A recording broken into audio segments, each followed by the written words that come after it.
For more, Ozden Zeynep Oktav joins us in the studio, Professor of International Relations at Istanbul Medeniyet University. Welcome once again. A good point there raised by Ilyas and worth picking up on right now. That is, what do you think are Israel's intentions here? Is it, as they have stated, to remove the nuclear capabilities of Iran, or is it more like regime change? In my opinion, both of them is the purpose of the Israeli government.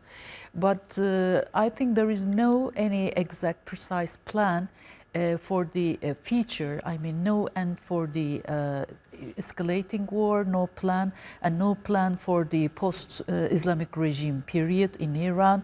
And therefore, this is a very crazy airstrikes on Iran, in my opinion. And it will, if this situation increases, I mean, escalates in this way, and it will have a negative impact not only on Iran but all on the neighboring countries, including Turkey. Yes, and the point you raised about what comes after regime change is a very important one, and we'll come to that in a moment. But the planning of the Israeli attacks, some commentators would disagree that it hasn't been planned, because one by one, proxies in the region were depleted or taken out before these attacks, and there was significant intelligence on the ground in Iran with car bombs that have clearly assassinated top generals and nuclear scientists. Yes, but there are a lot of scenarios. I mean, we can think over it. For example, let's say that Israel succeeded to destroy the Fordo. There is Natanz, and let's say it destroyed and killed all the scientists, such as Fahrizadeh. But Fordo being the underground. It is impossible to destroy it without the U.S. help for the Israelis. But the Iranians have enough knowledge about the technology, and throughout the years they got a lot of knowledge about the formation of the nuclear weapons. Therefore, what I'm trying to explain is that all these strikes on Iran will be very costly to Israel.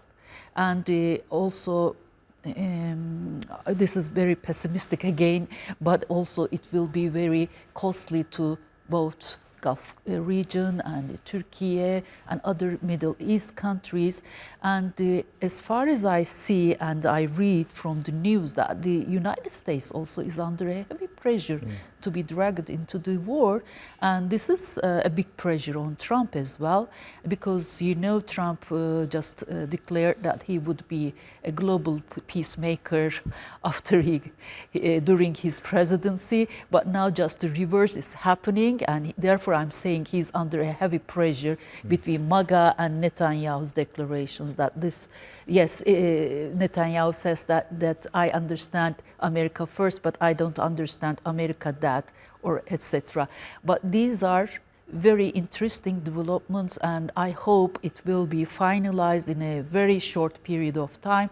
But these strikes and counter strikes and escalating war situation very much threatening, in my opinion, right now. Yeah, and it has ripples through the global economy as well. And the closure of Hormuz Strait. Well, also, which is another option, and an option Iran has. Very, very bad scenario. I mean, We've seen Donald Trump's comments as he tries to raise the heat on Iran, to put more pressure on Iran, to, in his words, completely give up, basically to fold. Now, we know, just looking from history, that Iran is highly unlikely to do that. But here's the difficult question. How do you think Iran will respond?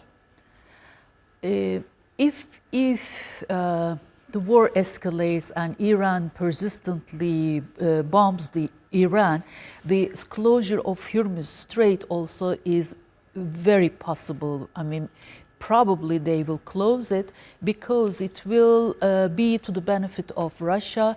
The prices of the oil will rise, and it means the flood of the billions of dollars to Russian economy, as Russia, as you know, is one of the biggest supplier to the global markets. And therefore, the EU countries are very anxious about this, and it will change maybe the dynamics of the Ukrainian-Russia war.